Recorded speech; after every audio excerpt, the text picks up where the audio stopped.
Arsitektur Docker. Nah, pada video keempat ini kita akan membahas mengenai arsitektur Docker. Docker menggunakan arsitektur client-server. Docker Client berbicara kepada Docker Daemon atau server yang bekerja dalam bentuk aplikasi, menjalankan aplikasi dan mendistribusikan aplikasi.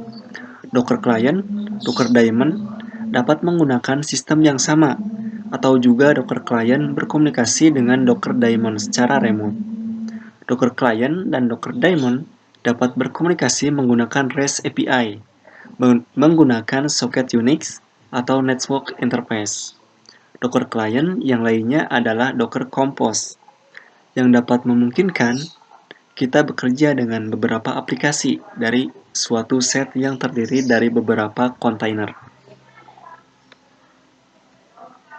Nah, selanjutnya di sini ada skema arsitektur Docker. Nah, setelah kita berhasil menginstal Docker pada Windows, sekarang kita akan membahas arsitektur Docker. Dalam Docker, ada klien dan juga server. Kita akan membahas lebih detail tentang arsitektur dari Docker itu sendiri. Jadi, saat kita sudah menginstal aplikasi Docker pada Windows atau sistem operasi yang lainnya, sebenarnya kita akan menginstal dua buah aplikasi. Ketika kita menjalankan aplikasi Docker, maka Docker akan menginstal yaitu Docker Client dan juga Docker Server.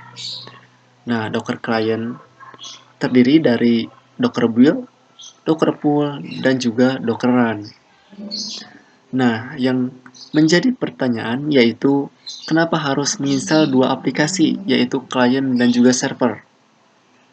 Karena nantinya pada kenyataannya yang akan kita jalankan pada laptop yaitu Docker Client. Untuk servernya sendiri mungkin akan dilakukan install pada tahap server, pada production project yang kita buat.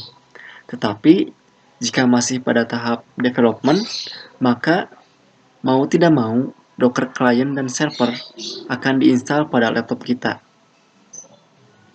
Docker server ini atau biasa disebut Docker host ataupun Docker daemon. Nah, pada aplikasi klien sebetulnya sederhananya hanya berbasis terminal saja atau CLI yang hanya mengerti perintah-perintah Docker, dasar Docker ya.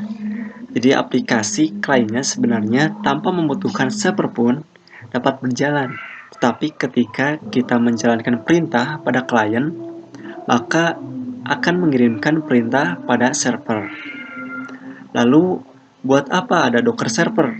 Nah, Docker server ini digunakan untuk memanajemen kontainer, yaitu Container Manager, di mana secara detail ia akan memanajemen image Docker, kontainer Docker, dan juga terkoneksi ke dalam registry kontainer. Jika kita lihat itu sebelah kanan merupakan registry dari kontainer ya. Jadi Docker server akan memanage semua yang berurusan dengan Docker. Ketika kita menjalankan Docker info, maka perintah tersebut akan diteruskan kepada Docker server dan hasilnya akan dikembalikan ke dalam klien dan ditampilkan pada layar. Secara tidak sadar, ketika kita menjalankan perintah pada klien, maka akan langsung terkoneksi ke dalam server untuk mengeksekusi perintahnya dan diabaikan kembali responnya kepada klien. Nah, jadi seperti ini arsitektur dari Docker. Selanjutnya kita akan membahas mengenai komponen Docker. Nah, di sini ada beberapa komponen dari Docker. Yang pertama ada Docker Daemon. Docker Daemon ini dapat mendengarkan permintaan Docker API ya, dan melakukan pengaturan objek Docker seperti image, container, network, dan volume. Jadi Docker Daemon ini juga dapat berkomunikasi dengan daemon yang lain dalam rangka memberikan layanan Docker itu sendiri. Lalu yang kedua ada Docker Client. Nah, Docker Client inilah yang berkomunikasi dengan Docker Daemon atau server menggunakan Docker API. Docker Client dapat berkomunikasi dengan lebih dari satu Docker daemon. Selanjutnya ada Docker Desktop. Ini merupakan aplikasi yang dengan mudah diinstal pada Mac ataupun Windows. Yang kemarin kita sudah melakukan instalasi ya, yaitu Docker pada Windows ya, yang dapat memungkinkan kita membangun aplikasi berbasis container dan juga microservice.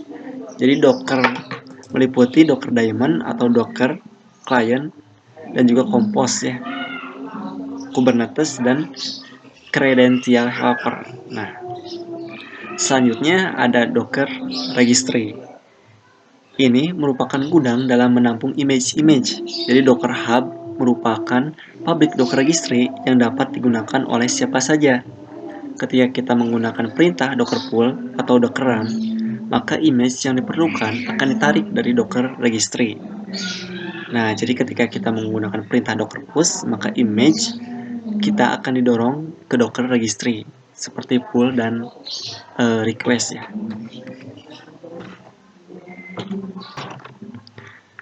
Selanjutnya ada Docker Object.